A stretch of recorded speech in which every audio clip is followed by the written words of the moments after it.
Hello students, welcome to Concepts of Biology by Muntazir. Today we are going to start lecture number 4 of Chemical Coordination and Integration. This will be the last lecture of Chemical Coordination and Integration. I hope कि पहले 3 lectures आपने अच्छे से देखे होंगे, तभी आप इस लास्ट लेक्चर पे आ गए होगी। ठीक है बेटा, इस लेक्चर के साथ साथ हम ह्यूमन फिजियोलॉजी का जो पोर्शन है ना, ये हम कवर करने जा रहे हैं आज। एंड एट लास्ट पे आप कंग्रेचुलेशंस करना, क्योंकि ह्यूमन फिजियोलॉजी कंसिस्टेंसी के साथ मैंने अपलोड की है और आई होप कि इसका भरपूर फायदा आप उठाओगे। और अगर नीट की तैयारी करो या क्लास 11th में हो, एनसीईआरटी पढ़ रहे हो या सीबीएसई के अंडर आ रहे हो, देन ये लेक्चर्स आपके लिए बहुत इंपॉर्टेंट है। फ्री ऑफ कॉस्ट ये लेक्चर्स है। आई होप कि अपने फ्रेंड्स के साथ ये शेयर करोगे और at the end of the lecture हम थोड़ा और बहुत कुछ डिस्कस करेंगे और आई होप कि आप उसका भी भरपूर प्यार देंगे। ठीक है बेटा, तो चलिए, ये 4th लेक्चर है केमिकल कोऑर्डिनेशन एंड इंटीग्रेशन का। आपको पता होगा हमने अभी तक पढ़े एंडोक्राइन ग्लैंड, सभी एंडोक्राइन ग्लैंड्स। कल हमने एड्रेनल ग्लैंड पढ़ा। एड्रेनल ग्लैंड तक जो भी एंडोक्राइन ग्लैंड था वो हमने कवर कर दिया। अब आज हम पढ़ने जा रहे हैं हिटेरोक्राइन ग्लैंड्स, जिसमें हमें पेनक्रियाज पढ़ना है और बेटा उसमें हमें गोनेड्स पढ़ने हैं। ठीक है बेटा, testis in male and female में ओवरीज। तो नंबर 1 अगर हम देखेंगे हिटेरोक्राइन ग्लैंड में, that is pancreas. Pancreas is number 1 heterocrine gland. ठीक है बेटा, नंबर 2 अगर हम बात करेंगे गोनेड्स। ठीक है बेटा, गोनेड्स आज हमें पढ़ने हैं हिटेरोक्राइन ग्लैंड्स में। अगर हम गोनेड्स की बात करेंगे, टेस्टिस इन मेल्स, ठीक है, टेस्टिस इन मेल एंड और बेटा ovaries in female, ovaries in female. ठीक है बेटा, तो चलिए हम यहां पे पहला एंडोक्राइन ग्लैंड पढ़ेंगे, दैट इज पेनक्रियाज। ठीक है बेटा, तो दैट इज पेनक्रियाज। तो लिखिए बेटा ऊपर pancreas. Pancreas is a heterocrine gland. Pancreas is a heterocrine gland, pancreas. अगर हम हिटेरोक्राइन ग्लैंड पहले देखेंगे, हिटेरोक्राइन ग्लैंड किसे कहते हैं कि जो एक्ट करता है both as endocrine gland as well as exocrine gland. It means that वो ग्लैंड जो एक्सोक्राइन भी हो और एंडोक्राइन भी हो, उसको हम कहते हैं हिटेरोक्राइन ग्लैंड। ऐसे जो पेनक्रियाज है ना बेटा, pancreas is a heterocrine gland. ठीक है बेटा, अगर हम पेनक्रियाज की बात करेंगे ना, it is composite gland which acts as both. ये कंपोजिट ग्लैंड है बेटा, composite gland which acts as both, which acts as both endocrine as well as exocrine, endocrine as well as exocrine. ठीक है बेटा, तो मैं बात कर रहा हूं यहां पे पेनक्रियाज की। पेनक्रियाज हिटेरोक्राइन ग्लैंड है, यानी एक कंपोजिट ग्लैंड है जो एक्ट करता है both endocrine as well as exocrine. It means that कि पेनक्रियाज का आधा पार्ट क्या होता है बेटा, वो होता है एक्सोक्राइन। ठीक है बेटा, आधा होता है एंडोक्राइन। तो उसी को हम हिटेरोक्राइन ग्लैंड कहते हैं। ठीक है बेटा, उसी को हम हिटेरोक्राइन ग्लैंड कहते हैं। तो चलिए नेक्स्ट पॉइंट आप लिखिए, endocrine pancreas, endocrine pancreas, pancreas consists islets of Langerhans, islets of Langerhans।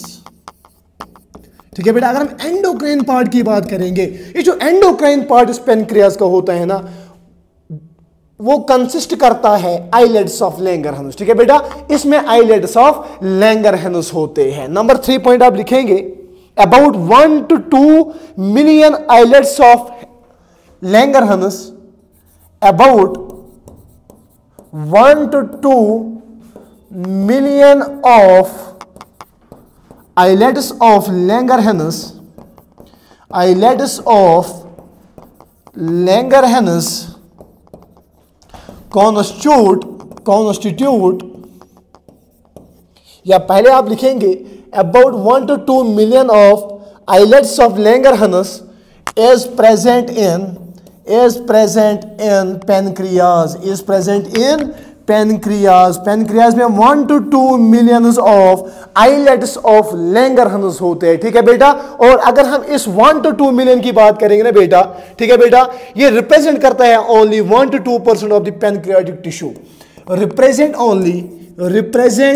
Only 1 to 2% of the pancreatic tissue, ठीक है बेटा।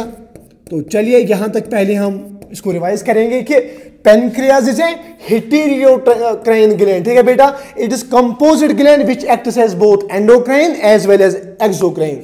अगर हम एंडोक्राइन पेनक्रियाज की बात करेंगे ना, इसमें आइलेट्स ऑफ लैंगरहंस होते हैं, about 1 to 2 million islets of Langerhans होते हैं किसमें, पेनक्रियाज में, जो रिप्रेजेंट करता है only 1 to 2% of the pancreatic tissue, ठीक है बेटा।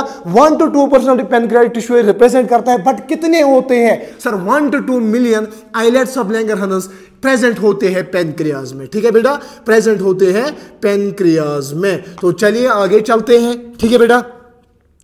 2 मेन टाइप्स ऑफ सेल्स होते हैं, 2 मेन टाइप्स ऑफ सेल्स होते हैं किसमें, आइलेट्स ऑफ लैंगर, यानी ये जो पेनक्रियाज है ना, पेनक्रियाज में 2 मेन टाइप्स होते हैं cells, 2 main types of cells इस पेनक्रियाज में होते हैं, ठीक है बेटा। सेल्स होते हैं इस पेनक्रियाज में, एक को हम कहते हैं बेटा अल्फा सेल्स, ठीक है बेटा, alpha sales and beta cells, alpha cells and beta cells.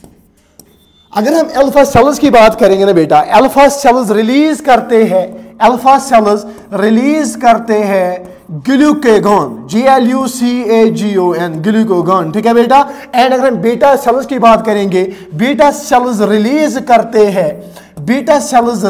करते हैं इंसुलिन, ठीक है बेटा, ये इंसुलिन रिलीज करते हैं। तो मैं बात कर रहा हूं यहां पे किसकी सर, आप बात कर रहे हैं पेनक्रियाज की। Pancreas is a heterocrine gland, it is a composite gland, ठीक है बेटा। इट मींस दैट कि ये एक्ट करता है एज एंडोक्राइन पार्ट भी, ये एक्ट करता है एज एंडोक्राइन ग्लैंड भी as well as exocrine gland, ठीक है बेटा। एंडोक्राइन पेनक्रियाज में बेटा आइलेट्स ऑफ लैंगरहंस होते हैं, almost 1 to 2 million islets of Langerhans होते हैं प्रेजेंट पेनक्रियाज में, ठीक है बेटा। और ये रिप्रेजेंट करते हैं only 1 to 2% of the pancreatic tissue. उसके बाद मैंने बोला कि 2 मेन टाइप्स ऑफ सेल्स होते हैं यहां पे present, alpha cells and beta cells. अगर हम अल्फा सेल्स की बात करेंगे, अल्फा सेल्स रिलीज करते हैं ग्लूकागॉन, ठीक है बेटा, एंड बीटा सेल्स रिलीज करते हैं इंसुलिन, बीटा सेल्स रिलीज करते हैं बेटा इंसुलिन। तो इसको हम ऊपर करेंगे और अब देखेंगे इस ग्लूकागॉन और इंसुलिन का क्या फंक्शन है, ठीक है बेटा, ठीक है बेटा।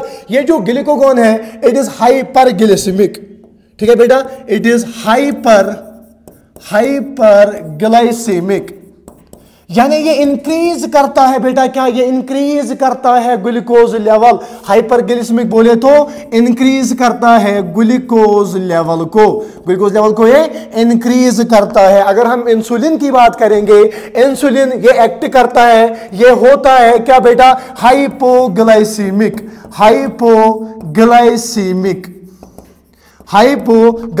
इट मींस दैट ये डिक्रीज करता है ब्लड ग्लूकोज लेवल या शुगर लेवल, ठीक है बेटा, डिक्रीज करता है ब्लड ग्लूकोज लेवल, ठीक है बेटा। तो अल्फा सेल्स ने रिलीज किया ग्लूकागॉन जो हाइपरग्लाइसेमिक है, जो इंक्रीज करता है ग्लूकोज लेवल को। वैसे अगर हम बात करेंगे बीटा सेल्स रिलीज करते हैं insulin, insulin is a hypoglycemic जो डिक्रीज करता है ब्लड ग्लूकोज लेवल को। तो यहां पे क्वेश्चन आपका ये होना चाहिए कि सर अगर आपने बोला कि ये ग्लूकागॉन जो है ये इंक्रीज करता है ग्लूकोज लेवल, ये कैसे इंक्रीज करता है, वेल एज सर आपने बोला कि बीटा सेल्स रिलीज करते हैं insulin, insulin is a hypoglycemic, ये डिक्रीज करता है ब्लड ग्लूकोज लेवल, ये कैसे करता है। तो वही हम बेटा यहां पे देखने जा रहे हैं कि ये जो ग्लूकागॉन है ये क्यों हाइपरग्लाइसेमिक है, ये कैसे हमारे ब्लड में इंक्रीज करता है शुगर लेवल को, ठीक है बेटा, ये कैसे इंक्रीज करता है शुगर लेवल को। ये एक्ट करता है, एक्ट्स ऑन, ठीक है बेटा, एक्ट्स ऑन लिवर सेल्स पे बेटा एक्ट करता है, ठीक है बेटा। Liver cells hepatocytes and stimulate, liver cells, ठीक है बेटा, हेपेटोसाइटस, ठीक है बेटा, एंड स्टिमुलेट,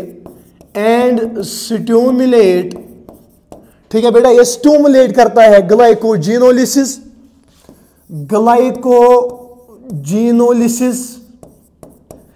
एंड ग्लाइकोनियोजेनेसिस। ठीक है बेटा, ग्लाइकोनियोजेनेसिस। देखिए बेटा, अगर हम यहां पे बात करेंगे ना इसकी, ये जो ग्लूकागॉन है it is a hyperglycaemic, increase करता है ग्लूकोज लेवल को। ठीक है बेटा, ये इंक्रीज करता है ग्लूकोज लेवल को। सर कैसे करता है? ये एक्ट करता है लिवर सेल्स पे। ठीक है बेटा, यानी हेपेटोसाइट्स पे एक्ट करता है और स्टिमुलेट करता है ग्लाइकोजिनोलिसिस। ग्लाइकोजिनोलिसिस बोले तो यहां से ये जो ग्लूकागॉन, ठीक है बेटा, ग्लूकागॉन से ये क्या करेगा? ये ग्लूकोज रिलीज कराएगा। ठीक है बेटा, ये ग्लूकोज रिलीज कराएगा और ग्लाइकोनियोजेनेसिस यानी नॉन कार्बोहाइड्रेट सोर्सेस से, नॉन कार्बोहाइड्रेट सोर्सेस से ये क्या करेगा? ये ग्लूकोज बनाएगा और उसकी वजह से यहां से ग्लाइकोजिनोलिसिस से इंक्रीज हो गया ग्लूकोज। ठीक है बेटा, और ग्लाइकोनियोजेनेसिस से इंक्रीज हो गया ग्लूकोज। इसकी वजह से ये इंक्रीज करता है ग्लूकोज लेवल को। ठीक है बेटा, इसकी वजह से इंक्रीज करता है ग्लूकोज लेवल को। तो बात हो रही है यहां पे किसकी?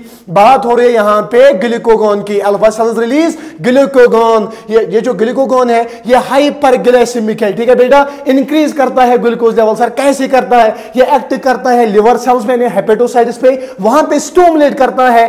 एक तो ग्लाइकोजिनोलिसिस एंड ग्लाइकोनियोजेनेसिस। ग्लाइकोजिनोलिसिस हो गया ग्लूकागॉन से ग्लूकोज बनाना, और ग्लाइकोनियोजेनेसिस हो गया जो non carbohydrate sources like the proteins, ठीक है बेटा, like the amino acids, like the tyrosine etcetera, जो एमिनो एसिड है उनसे क्या बनाना? ग्लूकोज बनाना। उसको हम कहते हैं ग्लाइकोनियोजेनेसिस। ठीक है, और इसकी वजह से इंक्रीज करता है क्या? Blood glucose level. And number 2 अगर हम देखेंगे ना बेटा, अगर हम नंबर 2 देखेंगे ना, नंबर 2 ये क्या करता है? ये यहां पे काम करता है, एक सेकेंड, ठीक है बेटा, ये यहां पे काम करता है किन पे?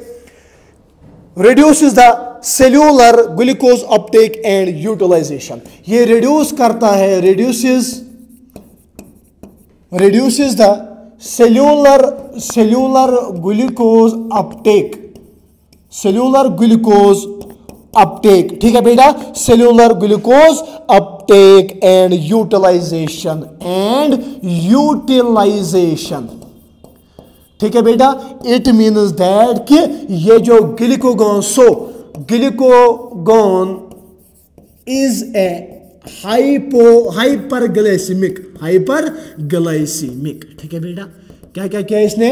अगर हम इसी ग्लूकागॉन की बात करेंगे बेटा, इसको कौन सेल रिलीज कराती है? Alpha cell of the pancreas. ठीक है बेटा, ये हाइपरग्लाइसेमिक होते जो इंक्रीज करते हैं ब्लड ग्लूकोज लेवल। ठीक है, ये एक्ट करता है लिवर सेल्स पे और यानी हेपेटोसाइट्स पे, स्टिमुलेट करता है ग्लाइकोजिनोलिसिस एंड ग्लाइकोनियोजेनेसिस। उसकी वजह से इंक्रीज हो जाती है क्या? Glucose level. और ये सेल्स को बोलता है कि आप कम यूटिलाइज करो ग्लूकोज को और अपटेक, ठीक है बेटा, आप कम ले लो ग्लूकोज। जब सेल्स ने कम लिया ग्लूकोज, ठीक है बेटा, और अपटेक भी कम किया, यूटिलाइजेशन भी कम की, कम यूज किया, उसकी वजह से भी इंक्रीज कराता है क्या? Glucose level. So glucagon is hyperglycaemic, याद रखना, ग्लूकागॉन इज हाइपरग्लाइसेमिक, जो इंक्रीज करते हैं ब्लड ग्लूकोज लेवल को। ठीक है बेटा, इनको कौन सी सेल रिलीज करते हैं? सर अल्फा सेल, ठीक है बेटा। और ग्लूकागॉन इज हाइपरग्लाइसेमिक। वायलेस अगर हम बेटा बात करेंगे किसकी?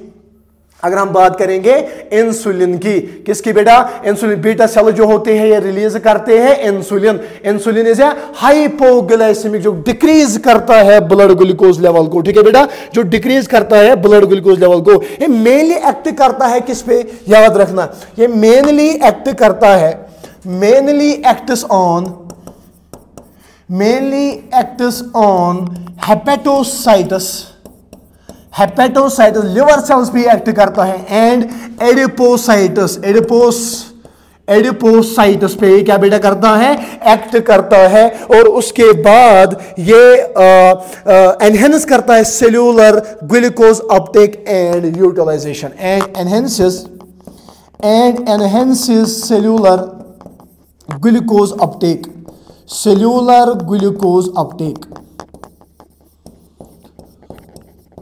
ठीक है बेटा। तो चलिए अगर हम इंसुलिन की बात करेंगे, बीटा सेल रिलीज इंसुलिन, ठीक है बेटा, ये हाइपोग्लाइसेमिक होता है जो डिक्रीज करता है ब्लड ग्लूकोज लेवल को।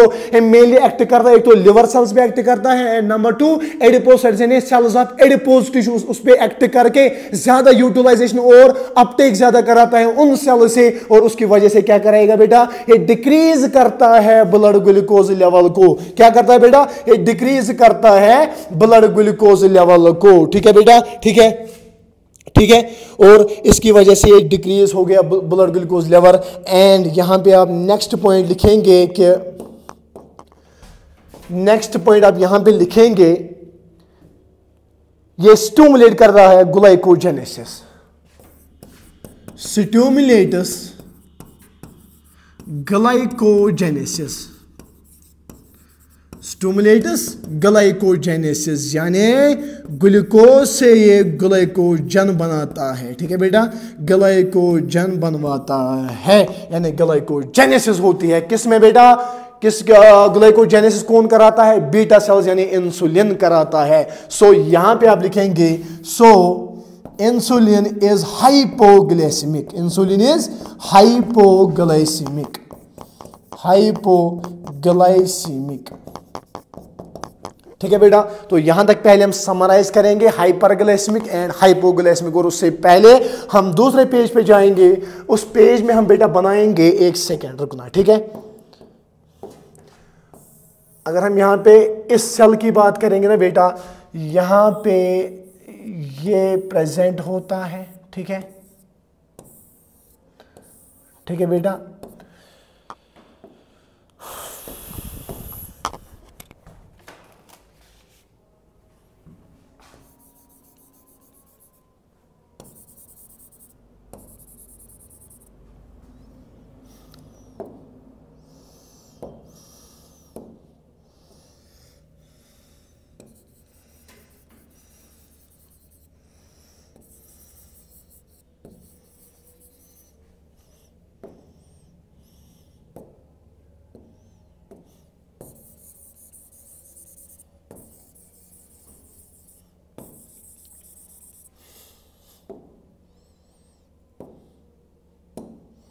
देखिए बेटा, these are the blood vessels, ठीक है बेटा, ब्लड वेसल्स। दिस इज बेटा अल्फा सेल्स जो रिलीज करते हैं क्या, ग्लाइकोगॉन। ये बीटा सेल्स हैं, बीटा सेल्स रिलीज करते हैं इंसुलिन, और बीच में और एक सेल होती है, दैट इज कॉल्ड द सोमैटोसिटैटिन, सोमैटोसिटैटिन, ठीक है बेटा। तो चलिए मैं बात कर रहा था पेनक्रियाज की। पेनक्रियाज जो है इसमें two types of main two types of cells होते हैं, एक alpha cell and beta cell. Alpha cell जो है ना बेटा ये रिलीज करती है ग्लूकागॉन, ठीक है बेटा, ग्लूकागॉन। एंड अगर हम बात करेंगे बीटा सेल्स की, ये रिलीज करते हैं क्या सर, ये रिलीज करते हैं इंसुलिन। अगर हम बात करेंगे इस अल्फा सेल की जिसने रिलीज किया ग्लूकागॉन, ग्लूकागॉन इंक्रीज करता है ब्लड शुगर लेवल को, ठीक है बेटा, ब्लड ग्लूकोज लेवल को ये इंक्रीज करता है। ओ वाइल एज अगर हम बात करेंगे इंसुलिन की, इंसुलिन करता है decrease blood glucose level, blood glucose level ये डिक्रीज करता है, और इन दोनों को इनहिबिट, इनकी सिक्रीशन इनहिबिट करता है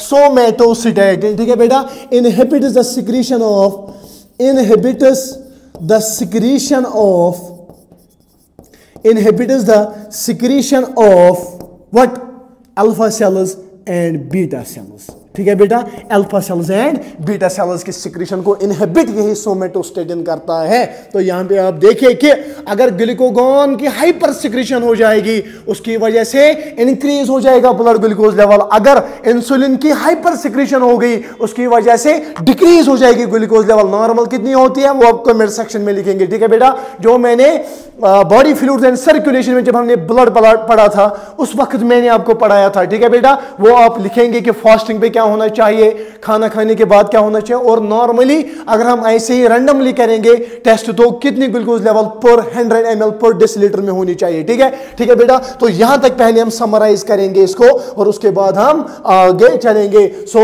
हम बात कर रहे हैं पेनक्रियाज की। पेनक्रियाज है हेटेरोक्राइन ग्लैंड, कंपोजिट ग्लैंड है, ठीक है बेटा, जो एक्ट करता है as both endocrine as well as exocrine. Endocrine pancreas consists islets of Langerhans, about 1 to 2 million islets of Langerhans होती है प्रेजेंट पेनक्रियाज में, जो रिप्रेजेंट करते हैं only 1 to 2% of the pancreatic tissue. उसके बाद बेटा, उसके बाद मैंने बोला कि एक सेकंड, उसके बाद मैंने बोला कि 2 main types of cells present होते हैं किसमें, 2 main types of cells present होते हैं इस पेनक्रियाज में, alpha cells and beta cells. अगर हम अल्फा सेल्स की बात करेंगे, अल्फा सेल्स रिलीज करते हैं glucagon and beta cells release करते हैं इंसुलिन। अल्फा सेल्स, ये जो ग्लूकागोन है ना, ग्लूकागोन जो अल्फा सेल्स ने रिलीज किया, ये इंक्रीज करता है ब्लड ग्लूकोज लेवल को। ये कैसे बेटा इंक्रीज करता है, ये एक्ट करता है लिवर सेल्स पे, हेपेटोसाइट्स पे, और स्टिमुलेट करता है ग्लाइकोजेनोलिसिस एंड ग्लाइकोनियोजेनेसिस, ठीक है बेटा, और ये रिड्यूस करता है cellular glucose uptake and utilization. So glucagon is hyperglycemic, जो इंक्रीज करता है ब्लड ग्लूकोज लेवल को। ऐसे ही मैंने बोला बीटा सेल क्या रिलीज करेगी, सर ये रिलीज करेगी insulin. Insulin is the hypoglycemic, जो डिक्रीज करता है ब्लड ग्लूकोज लेवल को।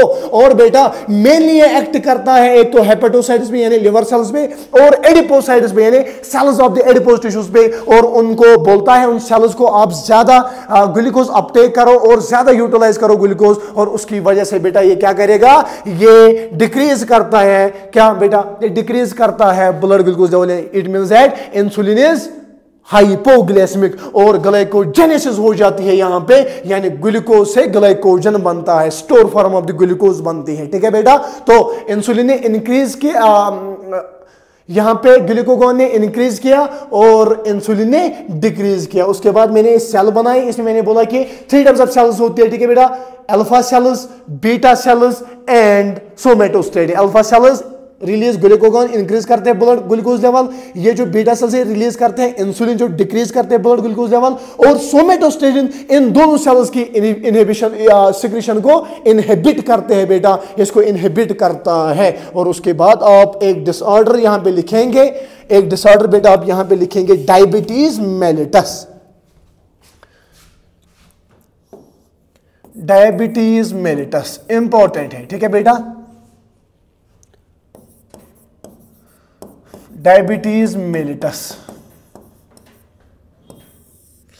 अगर हम बेटा डायबिटीज मेलिटस की बात करेंगे ना, ये जो डायबिटीज मेलिटस है ना, जब सिक्रीशन ऑफ इंसुलिन डिक्रीज हो जाएगी ब्लड में, decrease secretion of insulin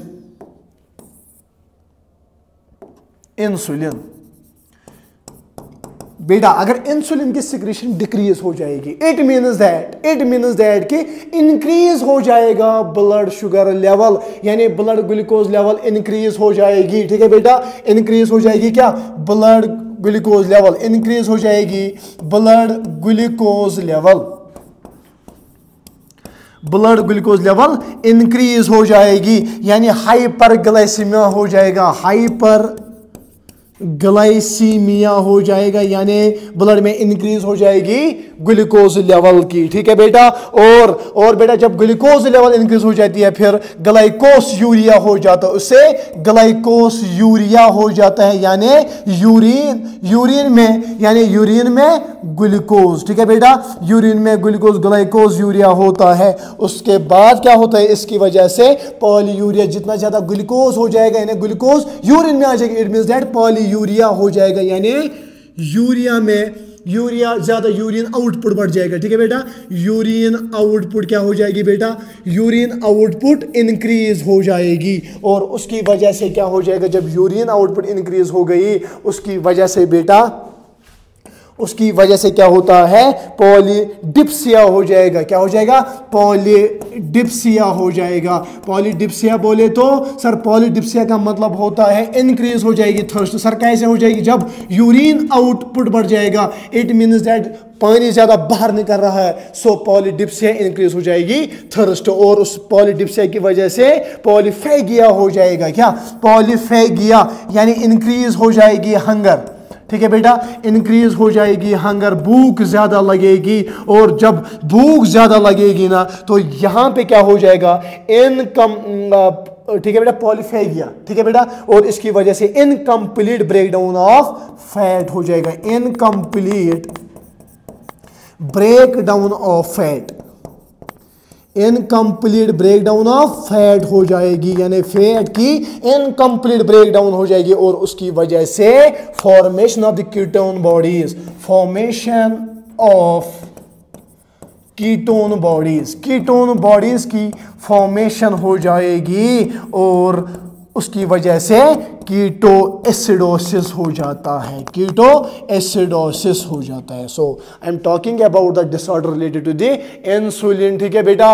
insulin देखो मैंने बोला कि डायबिटीज मेलिटस, ये जो डायबिटीज मेलिटस ये कब होता है, जब डिक्रीज हो जाएगी सिक्रीशन इंसुलिन की सिक्रीशन डिक्रीज हो गई, इट मींस दैट कि इंक्रीज हो जाएगी ब्लड ग्लूकोज लेवल इंक्रीज हो जाएगी। सर कैसे? मैंने पहले ही बोला कि ये जो इंसुलिन है, ये क्या है, इंसुलिन क्या है बेटा, इंसुलिन इज हाइपोग्लाइसेमिक, जो डिक्रीज करता था क्या, ब्लड ग्लूकोज लेवल, बट इसकी सिक्रीशन कम हो गई, सो इट मींस दैट कि इंक्रीज हो जाएगा ब्लड ग्लूकोज लेवल, यानी हाइपरग्लाइसेमिया हो जाएगा और उसकी वजह से जब ज्यादा ग्लूकोज लेवल बढ़ जाएगी ना अंदर, तो ग्लाइकोस यूरिया हो जाएगा, यानी यूरिन के साथ यहां पे क्या निकलेगा बाहर, ग्लूकोज निकलेगा। जब ज्यादा ग्लूकोज आ गया यूरिन में, उसकी वजह से पॉलीयूरिया हो जाएगा, यानी यूरिन आउटपुट बढ़ जाएगा, ज्यादा यूरिन आ जाएगा। जब ज्यादा यूरिन आ जाएगा बेटा, उसकी वजह से पॉलीडिप्सिया हो जाएगा। पॉलीडिप्सिया का मतलब इंक्रीज हो जाएगी थर्स्ट, ज्यादा पानी लगेगा, ठीक है बेटा, थर्स्ट इंक्रीज हो जाएगा और जब थर्स्ट इंक्रीज हो गया उसकी वजह से पॉलीफेगिया हो जाता है,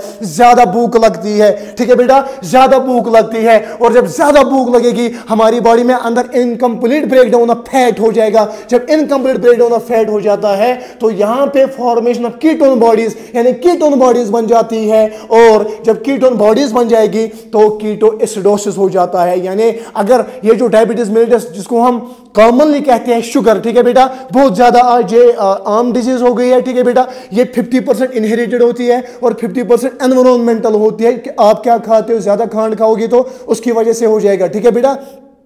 तो या आपने देखा होगा जो ये शुगर पेशेंट्स होते, डायबिटिक होते हैं, उनमें ज्यादा भूख लगती है, उसके पीछे भी मैंने आपको रीजन बोला, ठीक है बेटा। उनका यूरिन अगर आप चेक करोगे ना वो भी खराब होता है, उसमें भी फाउल स्मेलिंग आती है, बिकॉज उसमें कीटोन बॉडीज होती है। वो क्यों होती है? क्योंकि पॉलीफेगिया हो जाता है, ज्यादा हंगर बढ़ जाती है। जब ज्यादा हंगर बढ़ गई, हमारी बॉडी को कुछ करना है, ये इनकम्प्लीट ब्रेकडाउन ऑफ फैट करेगा और वहां से रिलीज हो जाएगा क्या बेटा, वहां से रिलीज हो जाएगा कि कीटोन बॉडीज, और इन कीटोन बॉडीज बेटा इसकी वजह से कीटो एसिडोसिस हो जाता है। सो डायबिटीज मेलिटस से बचना है तो खांड कम खाओ बेटा, कार्बोहाइड्रेट, जिस भी चीज से ग्लूकोज निकलता है, ये शुगर के रिलेटेड ही नहीं है, जिस चीज से ज्यादा कार्बोहाइड्रेट निकलेगा ना, एज यू नो कि कार्बोहाइड्रेट का एंड प्रोडक्ट है ग्लूकोज, जब ज्यादा ग्लूकोज बढ़ेगा उसी को हम डायबिटीज मेलिटस कहते हैं, ठीक है बेटा, उसको हम डायबिटीज मेलिटस कहते हैं। और इससे बचना है तो कम आपको कार्बोहाइड्रेट सोर्स खाने हैं, जितने बॉडी को चाहिए उतने ही आपको खाने हैं। तो ये था रिलेटेड विद द पेनक्रियाज, ठीक है बेटा। सो अगर किसी को डायबिटीज है, डायबिटीज मेलिटस है किसी को, इट मींस दैट कि इंसुलिन में कमी आ रही है, अंदर हाइपोसिक्रीशन हो जाती है किसकी, इंसुलिन की, ठीक है बेटा, ठीक है बेटा। तो चलिए अब आगे चलते हैं, नेक्स्ट पे हम जाएंगे, दैट इज टेस्टिस, ठीक है बेटा, दैट इज टेस्टिस।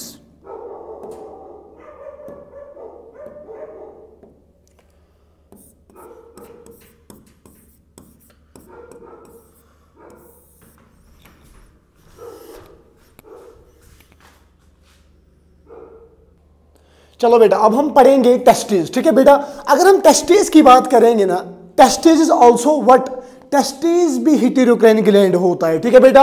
अगर हम टेस्टिस की बात करेंगे, primary sex organ in the mails, ठीक है बेटा, वन पेयर जो टेस्टिस है वन पेयर होते हैं एंड प्रेजेंट इन सक्रूटम, सक्रूटम में प्रेजेंट होते हैं। सर क्यों होते हैं? वो आपको क्लास 12 जब हम बेटा क्या पढ़ेंगे, जब हम रिप्रोडक्शन पढ़ेंगे ना उस वक्त आपको वो समझ आ जाएगा, ठीक है बेटा। और ये जो टेस्टिस है ना ये रिलीज करते हैं मेल सेक्स हार्मोन्स, क्या रिलीज करते हैं, male sex hormones called testosterone, called testosterone. Testosterone is androgen. देखिए बेटा अगर हम यहां पे इस डायग्राम पे आप अपनी नजर डालेंगे ना बेटा, ये जो डायग्राम है ना, this is the transverse section of the testis, ठीक है बेटा, this is TS of testis, transverse section of testis. अगर हम ट्रांसवर्स सेक्शन ये सेक्शन देखेंगे ना इस टेस्टिस का, यहां पे बेटा होते हैं seminiferous tubule 1 to 3 highly coiled seminiferous tubules. इस सेमनिफेरस ट्यूब्यूल में बेटा होता है स्पर्मेटोगोनिया।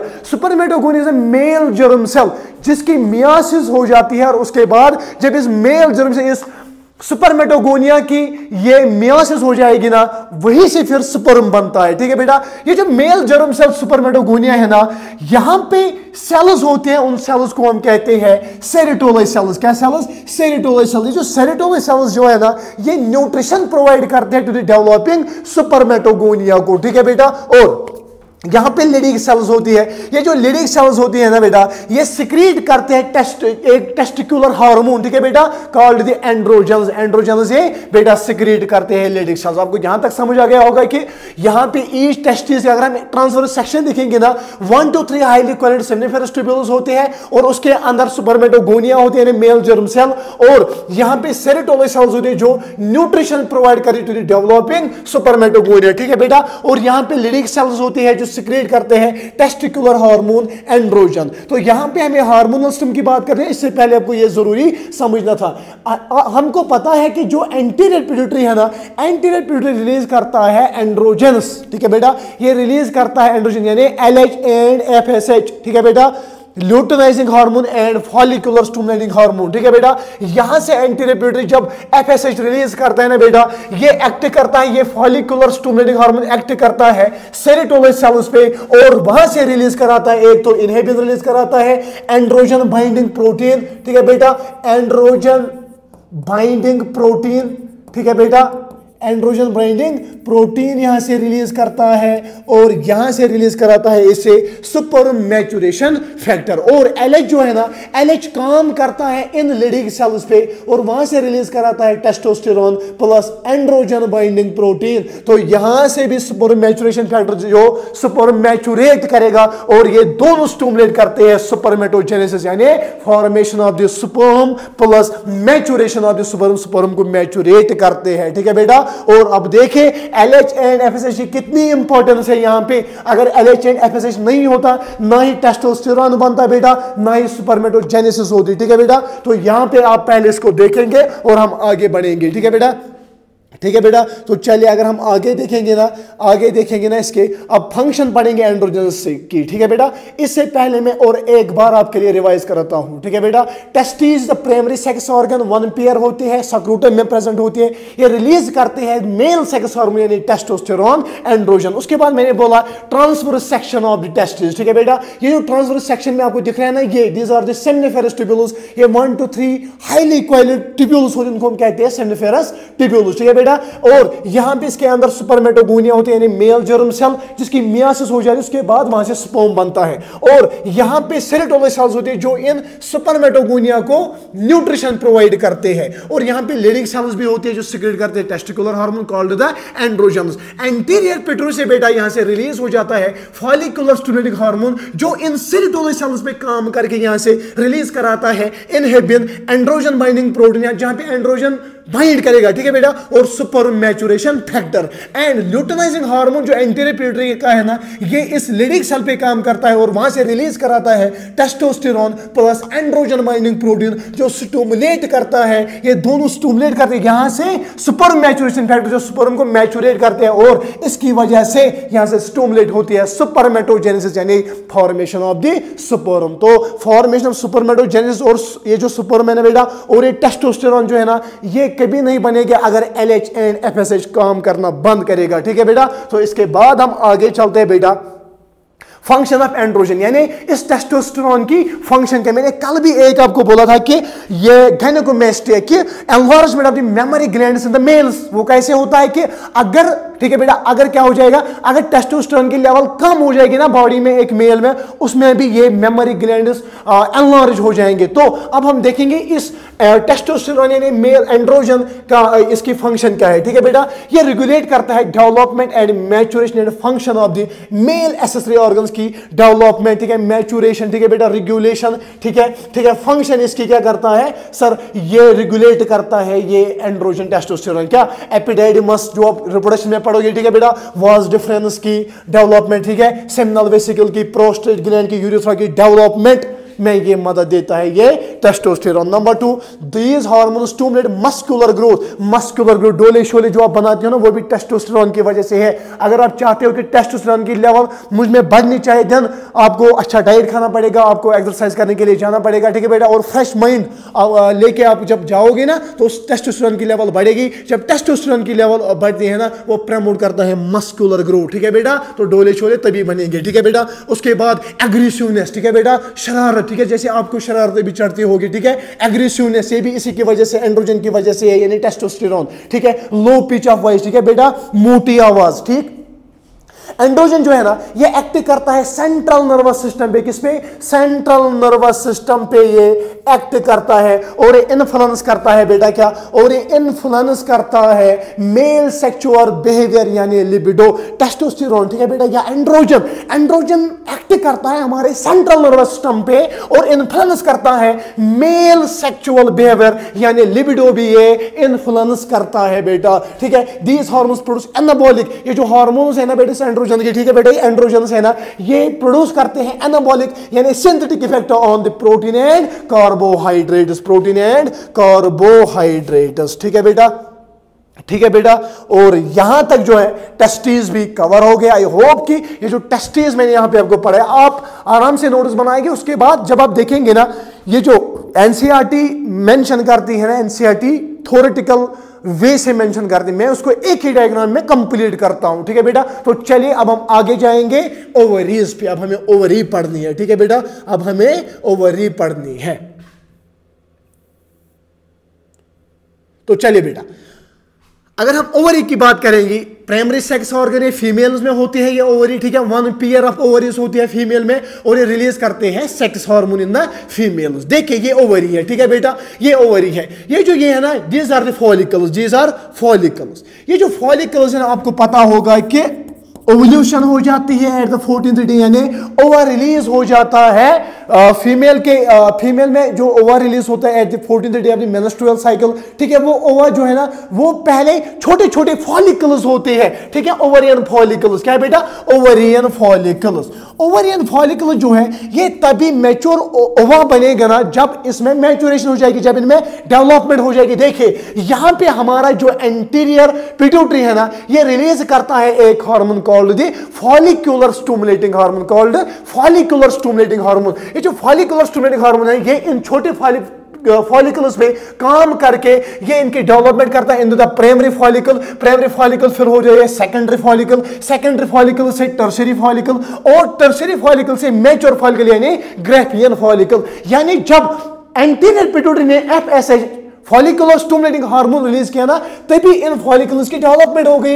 ये जो छोटे फॉलिकल्स है ओवरियन फॉलिकल्स इनसे बन गया प्राइमरी से बन गया सेकेंडरी फॉलिकल से बन गया टर्शियरी फॉलिकल से बन गया ग्राफियन फॉलिकल, ठीक है बेटा, Graafian follicle. And eight the 14th day of the menstrual cycle, ठीक है बेटा, 14th डे क्या हो जाता है हमारा ये जो पिट्यूटरी ग्लैंड है ना एंटीरियर पिट्यूटरी ये रिलीज करता है एलएच ल्यूटिनाइजिंग हार्मोन, ठीक है बेटा, और एलएच सर्ज हो जाता है जो हम मेंस्ट्रुअल साइकिल में पढ़ोगे, ठीक है बेटा, एलएच सर्ज होता है eight the 14th day of the menstrual cycle और ये इस ग्राफियन फॉलिकल पे काम करते ये एलएच सर्ज करता है, ज्यादा एलएच रिलीज हो जाता है और यहां से ओवल्यूशन हो जाती है eight the 14th day of the menstrual cycle, ठीक है बेटा, eight the 14th day of menstrual cycle. उसके बाद क्या होता है और इस ये जो ये एक बैग था, ठीक है बेटा, इसमें ओवल्यूशन यानी ओवा बाहर निकला, अब ये इसका कवर रह गया, इसके कवर को हम कॉर्पस ल्यूटियम कहते हैं। यानी eight the 14th day of the menstrual cycle LH surge हो गया और ओवल्यूशन हो गया यानी ओवा बाहर निकला और जिस ओवा का कवर था ना वो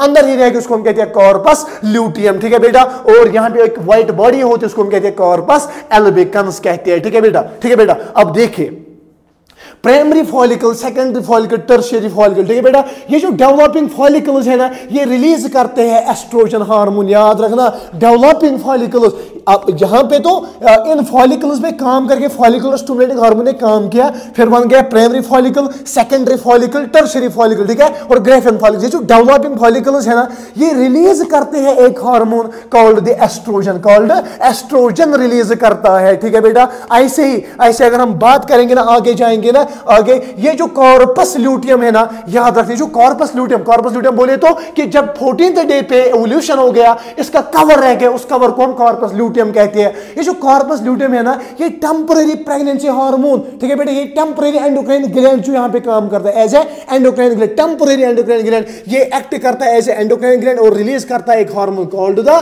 progesterone, called the progesterone. Progesterone release करता है। अब आपको समझ आ गया कि एस्ट्रोजन कहां से रिलीज हो गया और प्रोजेस्टेरॉन कहां से रिलीज हो गया। Estrogen from the developed follicle, developing follicle जो डेवलप होते हैं, ठीक है, प्राइमरी, सेकेंडरी, टर्शियरी और ग्रेफियन। ठीक है बेटा, और जब एलएस सर्च हो गया at the 14th day of the menstrual cycle, वहां से बेटा रिलीज हो गया ओवा, और वहां से रह गया क्या, उसका कवर, उसको हम कॉर्पस ल्यूटियम कहते हैं, जो एक्ट करता है एंडोक्राइन ग्लैंड और रिलीज करता है progesterone. Progesterone is a pregnancy hormone. ठीक है बेटा, और उसके बाद हम देखेंगे इस एस्ट्रोजन जो डेवलपिंग फॉलिकल से रिलीज हो गया। ठीक है, इस एस्ट्रोजन की फंक्शन क्या होती है एक फीमेल में, ये स्टिमुलेट करता है growth activities of female secondary sexual organ. जो फीमेल के सेकेंडरी सेक्सुअल ऑर्गन है ना, उसकी उनकी ग्रोथ को ये स्टिमुलेट करता है। ठीक है बेटा, और डेवलपमेंट ऑफ ओवरियन फॉलिकल्स की डेवलपमेंट करता है। ठीक है बेटा, और उन्हीं फॉलिकल से क्या बेटा रिलीज होता है एस्ट्रोजन। ठीक, और development of the mammary glands female की डेवलपमेंट यही करता है, यही एस्ट्रोजन। ठीक है बेटा, हाई पिच। ठीक है बेटा, और estrogen also regulate female sexual behaviour भी रेगुलेट करता है यही एस्ट्रोजन। ठीक है बेटा, उसके बाद ये जो प्रोजेस्टेरॉन है ना, यहां पे जो मैंने बोला कि कॉर्पस ल्यूटियम ने रिलीज किया, जो एक्ट करता है टेम्परेरी एंडोक्राइन ग्लैंड, जिसने रिलीज किया प्रोजेस्टेरॉन ये सपोर्ट करता है प्रेगनेंसी को। आल्सो ये एक्ट करता है as mammary gland and stimulate करता है फॉर्मेशन ऑफ द एल्वियोला, यानी store milk and milk secretion भी। ठीक है बेटा, यहां तक हमने हेटेरोक्राइन ग्लैंड्स को कंप्लीट किया। आई होप कि 3 हेटेरोक्राइन ग्लैंड्स यहां पे मैंने पढ़ाए, एक तो एंड्रोजनस यानी ओवरीज एंड टेस्टिस, और मैंने पेनक्रियास पढ़ा, उसमें डायबिटीज मेलिटस आपको बोला। आई होप कि वो आपने अच्छे से देखा होगा और नोट्स बनाते आप होगे। ठीक है बेटा, और ऐसे ही बिल्कुल ऐसे ही डायग्राम बनानी है, और डायग्राम्स में आपका हर कोई कंसेप्ट क्लियर हो जाएगा। और मे भी यहां से इन हेटेरोक्राइन ग्लैंड से, ठीक है बेटा, ये जो एंड्रोजनस है ना, प्रोबेबिलिटी है 100%, आई थिंक कि 100% प्रोबेबिलिटी है इस साल नीट में यही से क्वेश्चन बनेगा, और इसको ध्यान में रखना, ओवरी और टेस्टिस को। ठीक है बेटा, अब हम नेक्स्ट पे जाते हैं। ठीक है बेटा, अब हम नेक्स्ट पे जाते हैं, that is hormones of heart, kidney and gastrointestinal tract. Hormones of heart, hormones of heart, kidney and gastrointestinal tract। Heart कौन सा हार्मोन सिक्रेट करता है, किडनी कौन सा हार्मोन सिक्रेट करता है, and GI tract, gastrointestinal tract. ठीक है बेटा, तो सबसे पहले पढ़ेंगे हम हार्ट का हार्मोन। ठीक है बेटा, number 1 the hormones of the heart. तो बेटा लिखिए आप हार्ट का हार्मोन। आप लिखेंगे बेटा, atrial wall of heart secretes a very important peptide hormone. Atrial wall of heart secretes a peptide hormone called ANF, atrial natriuretic factor। ANF, atrial natriuretic factor। ठीक है बेटा, अगर हम इस एट्रियल नाइट्रियूरिक फैक्टर की बात करेंगे, ये क्या करता है, ठीक है बेटा, ये क्या काम करेगा, इसको हम पहले ऊपर मूव करेंगे। एट्रियल नाइट्रियूरिक फैक्टर, अगर बॉडी में ब्लड का वॉल्यूम इंक्रीज हो गया या ब्लड प्रेशर बन गया। हमारा जो एट्रिया का वॉल, हार्ट जो है ना, हार्ट का एट्रिया जो है ना, वो रिलीज करता है एट्रियल नाइट्रोटिक फैक्टर। ये क्या करेगा, ये एट्रियल नाइट्रोटिक फैक्टर ये वैसोडाइलेशन करता है, हमारी वेसल्स को डायलेट करता है और इनहिबिट करता है। किसको? ये इनहिबिट करता है रॉस सिस्टम को, जो हमें आगे पढ़ना है। ठीक है बेटा, और यहां पे आप पहले ध्यान रखिए, हम पहले इसको डिस्कस करेंगे। ये जो एएनएफ है ना, एएनएफ क्या करता है, ये डिक्रीज करता है। एएनएफ क्या करता है, इट डिक्रीजेस ब्लड प्रेशर। ठीक है बेटा, ये डिक्रीज करता है blood pressure when increased, decrease करता है ब्लड प्रेशर व्हेन इंक्रीज्ड। अगर बॉडी में ब्लड प्रेशर बेटा इंक्रीज हो गया तो इसकी वजह से ये क्या करेगा, ये डिक्रीज करेगा। कैसे? ये वैसोडाइलेशन करता है। ठीक है बेटा, ये क्या करता है, बाय वैसोडाइलेशन, डायलेशन यानी हमारी वेसल उसको बेटा डायलेट करता है। अगर पहले वेसल इतनी थी ना बेटा, जब एट्रियल नाइट्रोटिक फैक्टर हमारा एट्रियल वार रिलीज करेगा ना, इसका ल्यूमिन अंदर बढ़ेगा। जितना ल्यूमिन अंदर बढ़ेगा ना बेटा, उतना प्रेशर डिक्रीज हो जाएगा। तो मैं बात कर रहा हूं the hormones of the heart. Heart एक हार्मोन रिलीज करता है कॉल्ड द एट्रियल नाइट्रोटिक फैक्टर, जो डिक्रीज करता है ब्लड प्रेशर को अगर ब्लड प्रेशर इंक्रीज हो गया। कैसे? ये वैसोडाइलेशन वेसल्स पे काम करके उनको डायलेट करता है और डायलेशन के बाद खुद ही ब्लड प्रेशर नॉर्मल पे आ जाता है। ठीक है बेटा। एंड नंबर 2 अगर हम बात करेंगे, that is the kidney, the hormones of the kidney. ठीक है बेटा, अगर हम किडनी को देखेंगे ना, ये प्रोड्यूस करता है hormone called erythropoietin hormone, produce hormone called erythropoietin hormone, erythropoietin hormone एक हार्मोन प्रोड्यूस करता है कॉल्ड द एरिथ्रोपोइटिन हार्मोन। ये जो एरिथ्रोपोइटिन हार्मोन ये स्टिमुलेट करता है एरिथ्रोपोइसिस, ये स्टिमुलेट करता है बेटा एरिथ्रोपोइसिस, एरिथ्रोपोइसिस। ठीक है बेटा।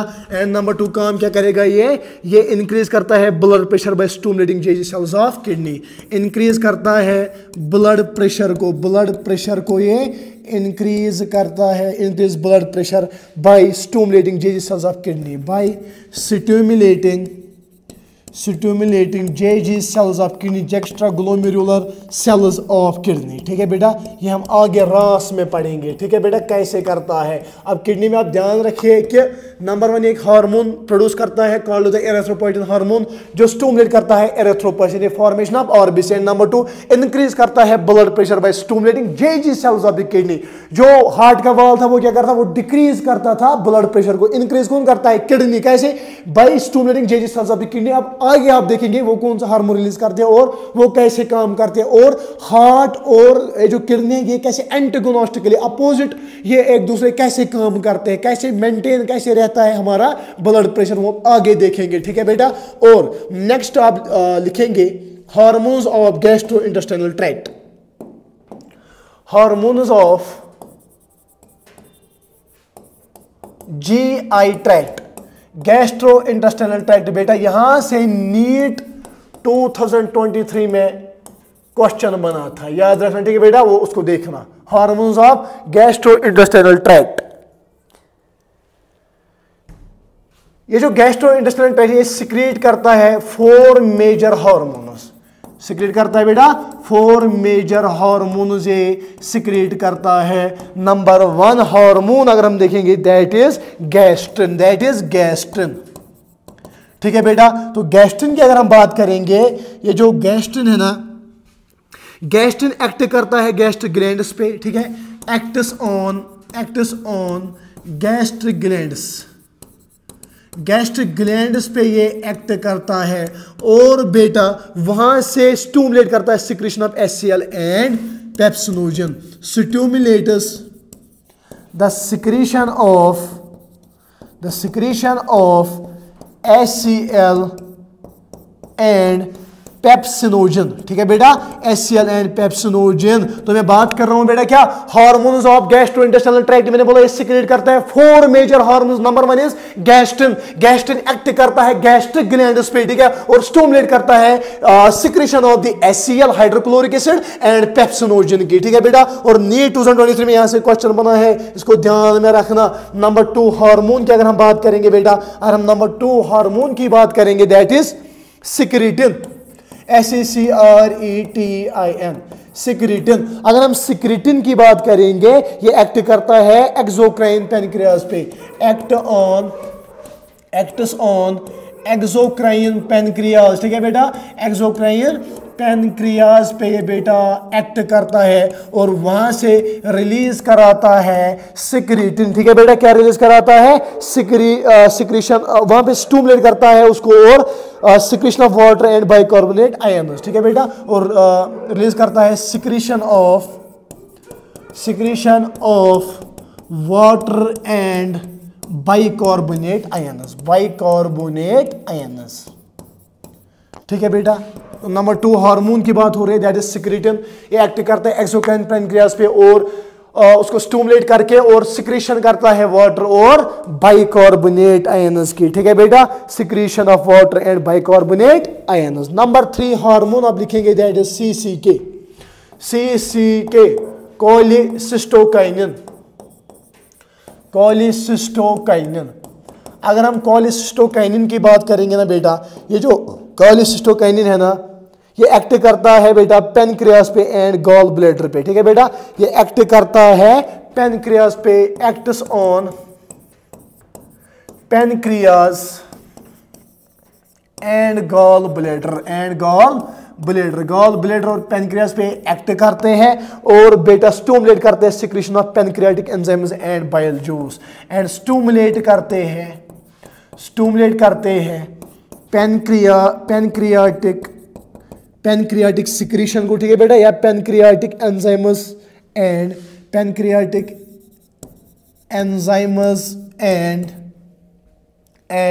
बाइल, ठीक है बेटा। Number 3 hormone is cholecystokinin, act करता है पेनक्रियाज और गॉल ब्लैडर पे और स्टिमुलेट कराते हैं पेनक्रियाटिक एंजाइम्स एंड बाइल, ठीक है बेटा। एंड नंबर 4th हार्मोन, ठीक है बेटा, नंबर 4th हार्मोन की अगर हम बात करेंगे, दैट इज नंबर 4th, ठीक है, that is gastric inhibitory peptide.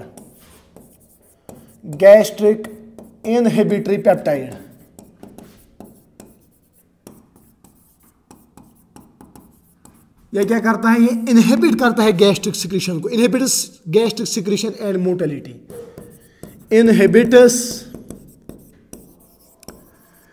Gastric secretion and motility,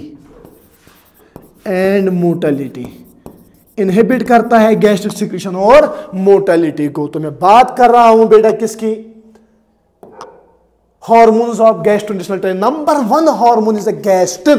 ये जो गैस्ट्रिन है ना, ये एक्ट करता है गैस्ट्रिक ग्लैंड्स पे और स्टिमुलेट करता है secretion of the HCl and pepsinogen. अगर हम नंबर 2 देखेंगे, दैट इज सिक्रेटिन, ये एक्ट करता है एक्सोक्राइन पैनक्रियाज पे और स्टिमुलेट करता है secretion of the water and bicarbonate ions. And number 3 की अगर हम बात करेंगे, कोलिसिस्टोकाइनिन, ये एक्ट करता है पैनक्रियाज पे और गॉल ब्लैडर पे और स्टिमुलेट कराता है pancreatic enzymes and bile. And number 4 अगर हम देखेंगे बेटा, गैस्ट्रिक इनहिबिटरी पेप्टाइड, ये इनहिबिट करता है गैस्ट्रिक सिक्रीशन एंड मोटिलिटी को, ठीक है बेटा, और मोटिलिटी को। तब तो देखिए बेटा, यहां तक बेटा हमने कंप्लीट किया है एक्सोक्राइन ग्लैंड्स भी, ठीक है बेटा, और एक तो एंडोक्राइन ग्लैंड्स पहले सभी देखे हमने, एक्सोक्राइन ग्लैंड्स जिसमें पैनक्रियाज और गोनेड्स हमने पढ़े। एंड नंबर 3 यहां पे hormones of GI tract, 4 hormone जो अभी हमने पढ़े, ठीक है बेटा, यहां तक हमने ये कंप्लीट ये पोर्शन किया, ठीक है बेटा। अब हम पढ़ेंगे RAAS, renin, angiotensin, aldosterone system and ANF, atrial natriuretic factor, ये कैसे एंटागोनिस्टिक डांस दिखा रहे हैं, अब हम यही देखने जा रहे हैं। आई होप कि यहां तक आपने एक एक चीज समझी होगी और वो चीजें आप कमेंट सेक्शन में आप लिखेंगे जो यहां पे छूटती होगी या जिसको इंप्रूवमेंट करने की जरूरत हो, ठीक है बेटा। अब नेक्स्ट पे हम जाते हैं, बेटा जाते हैं, that is RAAS and atrial natriuretic factor.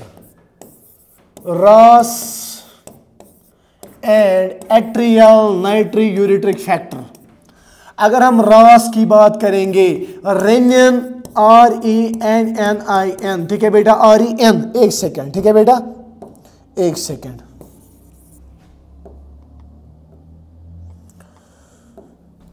RENIN, renin angiotensin aldosterone system,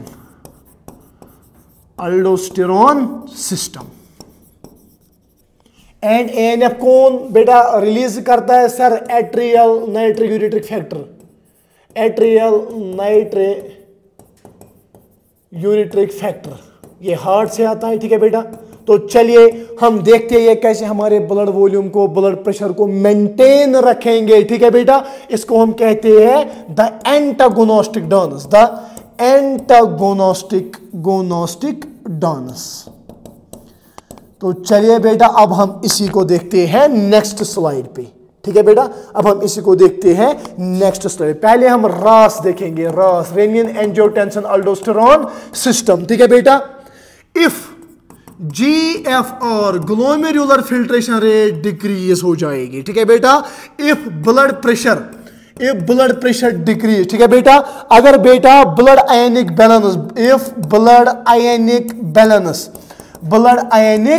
balance बेटा क्या हो जाएगी, यानी आयनिक बैलेंस भी डिक्रीज हो जाएगी बेटा, या blood volume, if blood volume decreases, अगर ब्लड वॉल्यूम डिक्रीज हो जाएगा, ये स्टिमुलेट करता है बेटा, इसकी वजह से स्टिमुलेट हो जाती है क्या, JG cells of kidney, extra glomerular cells of kidney यहां से स्टिमुलेट हो जाएगी। और बेटा ये जो JG सेल्स ऑफ किडनी है ना, ये रिलीज करते हैं एक हार्मोन कॉल्ड द रेनियन, ये रेनियन क्या करता है, रिलीज करता है। और उसकी वजह से क्या हो जाता है, ये जो रेनियन है ना, यहां पे हम पहले इसको मूव करेंगे, बेटा यहां से हम लिवर बनाएंगे, ठीक है बेटा, इसको हम लिवर, यहां से हम लिवर बनाएंगे, ठीक है बेटा। और यहां पे जो लिवर है ना, लिवर रिलीज करता है एंजियोटेंसिनोजन, ठीक है बेटा, एंजियोटेंसिनोजन, ये ऑलरेडी एंजियोटेंसिनोजन, ठीक है बेटा, थ्रू वाइटामिन के ये एंजियोटेंसिनोजन क्या करता है, रिलीज करता है। ये प्रेजेंट होता है ब्लड में, प्रेजेंट इन ब्लड, ठीक है बेटा, प्रेजेंट इन ब्लड। और बेटा अगर हम देखेंगे ना, ये इनएक्टिव होता है, तो यहां से रिलीज हो गया रेनियन, ये क्या करेगा, इस एंजियोटेंसिन पे काम करके बेटा, यहां पे जब ये रेनियन पे काम करता है ना, ये एंजियोटेंसिन जो है ना, एंजियोटेंसिनोजन है ना, जो है ना, ये एंजियोटेंसिन फर्स्ट में क्या होता है, एंजियोटेंसिन फर्स्ट में ये कन्वर्ट हो जाता है, एक्टिव फॉर्म में हो जाता है, ठीक है बेटा, एंजियोटेंसिन फर्स्ट में। और बेटा ये जो एंजियोटेंसिन यहाँ पे आपको पता होगा, यहाँ पे क्या होगा, यहाँ पे लंग्स होते हैं, ठीक है, लंग्स एक हार्मोन रिलीज करते हैं, that is called the S, ठीक है, एंजियोटेंसिन कन्वर्टिंग एंजाइम। और ए जब इस पे आता है ना, ये एंजियोटेंसिन फर्स्ट कन्वर्ट होता है एंजियोटेंसिन सेकंड, ये जो एंजियोटेंसिन सेकंड है ना, ये एक्टिव होता है, क्या होता है बेटा, ये एक्टिव होता है। और उसके बाद अगर हम आगे देखेंगे ना, उसकी वजह से क्या होता है, इस एंजियोटेंसिन सेकंड की फंक्शन अगर हम आगे देखेंगे ना, अब अगर हम इसकी फंक्शन देखेंगे तो देखिए बेटा फंक्शन क्या होते हैं इसकी। नंबर 1 ये पावरफुल वैसोकॉन्स्ट्रिक्टर है, number 1 function is powerful vasoconstrictor, ठीक है बेटा। नंबर 2 ये क्या करेगा बेटा, इंक्रीज करेगा absorption of water and sodium from DCT, ठीक है बेटा, इंक्रीज करेगा absorption of water and sodium from DCT, distal convoluted tubule. And number 3 यहां पे बेटा क्या करेगा, स्टिमुलेट करेगा adrenal gland which release the aldosterone hormone, ठीक है बेटा, स्टिमुलेट करेगा एड्रेनल ग्लैंड को स्टिमुलेट करेगा टू रिलीज अल्डोस्टेरोन हार्मोन, ठीक है बेटा, अल्डोस्टेरोन हार्मोन यहां से बेटा रिलीज हो जाएगा। और इस अल्डोस्टेरोन हार्मोन की वजह से क्या हो जाएगा बेटा, ये जो अल्डोस्टेरोन हार्मोन जो है ना बेटा, ये क्या करता है, अल्डोस्टेरोन हार्मोन ये इंक्रीज करता है absorption of sodium from DCT, ये इंक्रीज करता है absorption of sodium from DCT, from DCT, distal convoluted tubule. देखिए बेटा, अब हम मूव करेंगे पहले से ही रास, ठीक है। देखिए रस रेनिन एंजियोटेंसिन अल्डोस्टेरोन सिस्टम में एक्टिवेट तब होता है बेटा जब ग्लोमेरुलर फिल्ट्रेशन रेट कम हो जाएगी, अगर बीपी ब्लड प्रेशर कम हो गया या ब्लड आयनिक बैलेंस कम हो गई, ब्लड वॉल्यूम कम हो गया, इसकी वजह से स्टिमुलेट होती है J cells of the kidney, juxtaglomerular cells of the kidney, और रिलीज हो जाता है वहां से रेनिन, क्या रेनिन रिलीज हो जाता है। और देखिए यहां पे हमारे ब्लड में प्रेजेंट होता है एंजियोटेंसिनोजन, ठीक है बेटा, ये इनएक्टिव होता है थ्रू लिवर, ये रिलीज हो जाते हैं जब इसको सिग्नल मिलती है रेनिन की, ठीक है बेटा, थ्रू विटामिन के। और ये जो एंजियोटेंसिनोजन है ये इनएक्टिव फॉर्म में होता है, by the help of the renin ये एंजियोटेंसिनोजन एंजियोटेंसिन फर्स्ट में कन्वर्ट होता है, और यहां से लंग से एक हार्मोन रिलीज करते हैं एस, एंजियोटेंसिन कन्वर्टिंग एंजाइम, जिसकी वजह से एंजियोटेंसिन फर्स्ट कन्वर्ट होता है, एंजियोटेंसिन सेकंड में जो एक्टिव होता है। अब देखिए इस एंजियोटेंसिन सेकंड की क्या फंक्शन है, ये पावरफुल वैसोकंस्ट्रिक्टर है जो वेसल्स की कॉन्स्ट्रिक्शन करता है, और जब कॉन्स्ट्रिक्शन वेसल्स की हो जाएगी ब्लड प्रेशर खुद ही इंक्रीज हो जाएगा, and increase absorption of the water and sodium from DCT, water and sodium की एब्जॉर्प्शन इंक्रीज करेगा, किस कहां से, डिस्टल कन्वोल्यूटेड ट्यूब्यूल से। एंड नंबर 3 स्टिमुलेट करेगा एड्रेनल ग्लैंड को to release the aldosterone hormone, और उसकी वजह से इंक्रीज हो जाएगी absorption of the sodium from distal convoluted tubule. Distal convoluted tubule यानी सोडियम बेटा यहां पे एब्जॉर्प्शन हो गई, इट मींस दैट कि आयनिक बैलेंस मेंटेन, वैसोकंस्ट्रिक्शन हो गई, ठीक है बेटा, इट मींस दैट कि ब्लड प्रेशर खुद ही बढ़ेगा, और वाटर रेअब्सॉर्ब हो गया फ्रॉम द पीसीटी डीसीटी, ठीक है बेटा, उसकी वजह से भी इंक्रीज होता है क्या, ब्लड प्रेशर। तो ये जो रास है, रास क्या करता है, इंक्रीज करता है ब्लड प्रेशर को, ठीक है बेटा। अब रास ने इंक्रीज किया ब्लड प्रेशर को, अब हम देखेंगे रास ने इंक्रीज किया ब्लड प्रेशर को, अगर इस रास को हम ऐसे ही छोड़ेंगे ज्यादा ब्लड प्रेशर बढ़ाएगा, तो जब ज्यादा हो जाएगा, ठीक है, 80/120 is the normal, systolic is 120 diastolic is 80, ठीक है बेटा, इससे ज्यादा हो गए तो कॉम्प्लिकेशंस आ जाएंगी। अब यहां से हार्ट काम करता है, ठीक है बेटा, यहां से हार्ट काम करता है, यहां से हार्ट क्या करेगा, हार्ट रिलीज करता है एट्रियल नाइट्रोयूरेटिक फैक्टर, क्या atrial natriuretic factor, as atrial natriuretic factor क्या है, it's a powerful vasodilator, powerful vasodilator, ये पावरफुल वैसोडाइलेटर है जो वेसल्स को बेटा डायलेट करेगा, ठीक है बेटा, वेसल्स को डायलेट करेगा और इनहिबिट करता है रास को,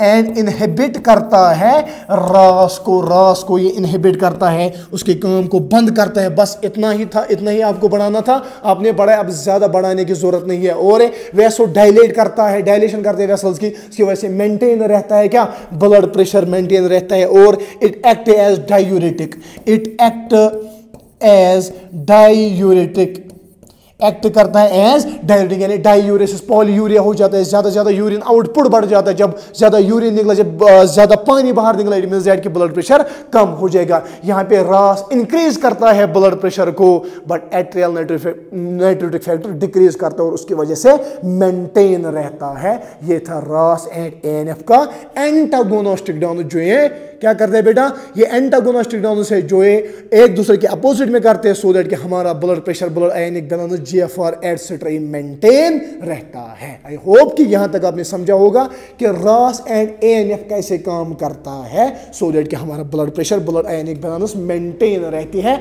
और बेटा यहां से क्वेश्चन बनने की प्रोबेबिलिटी ज्यादा होती है, क्योंकि ये एक्सक्रीटरी सिस्टम में भी जो एक्सक्रीटरी प्रोड्यूस एलिमिनेशन है ना बेटा, उसमें भी यहाँ मैंने ये पढ़ा है, और यहाँ पे भी मैंने पढ़ा है, ठीक है, ये दोनों में ये कवर करता है, ये एक पार्ट, एक सब टॉपिक, इसीलिए यहाँ पे ज्यादा प्रोबेबिलिटी है क्वेश्चन बनने की, इसको ध्यान में रखें और बिल्कुल ऐसे बनाए जैसे मैंने बोला, ठीक है बेटा, ठीक है बेटा।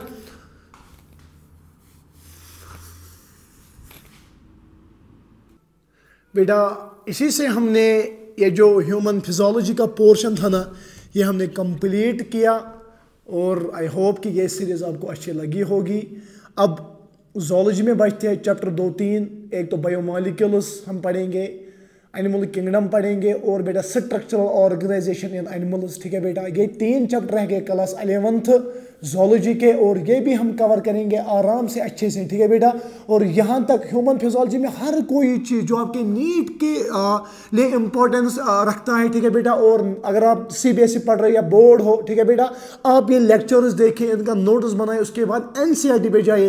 एक एक कंसेप्ट मैंने डायग्राम्स, फ्लो डायग्राम्स में मैंने आपको पढ़ाया इन जस्ट द 28 लेक्चर्स। अब इस हार्मोनल कंट्रोल एंड कोऑर्डिनेशन का रह गया बस एक topic, that is the mechanism of the hormone action, ठीक है बेटा। 2 टाइप्स ऑफ हार्मोन्स आपको पढ़ने हैं, hormones acting with a quick response, ठीक है बेटा, और वो हार्मोन जो लैग पीरियड से एक्ट करते हैं, ठीक है बेटा। वो जो है ना, वो 20 मिनट का टॉपिक है, वो हम कभी पढ़ेंगे, ठीक है बेटा। वो भी अच्छा टॉपिक है, वो हम पढ़ेंगे 20 मिनट में, वो मैं इसके बाद अपलोड करूंगा। बट यहाँ तक हमने ह्यूमन फिजियोलॉजी को कवर किया है। और जो बच्चे, मैं यहाँ पे आपको गारंटी देता हूँ कि अगर ये ह्यूमन फिजियोलॉजी आप एक बार यहाँ पे पढ़ोगे ना, नीट में पढ़ने की जरूरत नहीं। अगर आप नीट भी दे रहे हो ना, ये ह्यूमन फिजियोलॉजी पढ़ के जाओ और नोट्स बना के जाओ, एक एक क्वेश्चन आपका सॉल्व हो जाएगा, ठीक है बेटा। तो एक सॉन्ग की लाइन से इस ह्यूमन फिजियोलॉजी को हम बेटा क्या करेंगे, अलविदा करेंगे। पास आइए कि हम नहीं आएंगे बार बार, बाहें गले में डाल के हम रोल जार जार, फिर आपके नसीब में ये बात हो न हो, शायद फिर इस जन्म में मुलाकात हो न हो। चलो बेटा, अगर मेरे वीडियोस आपको अच्छे लगे तो प्लीज़ बेटा लाइक द वीडियो और अपने फ्रेंड्स के साथ शेयर कीजिए। और कल से हम एनिमल किंगडम शुरू करने जा रहे हैं। एनिमल किंगडम हम 4 लेक्चर्स में हम कंप्लीट करेंगे। उसके एग्जांपल्स में ऐसे ट्रिक्स आपको बताएंगे, वो आप मरते दम तक नहीं बोलेंगे, ठीक है बेटा। चलो, थैंक यू सो मच।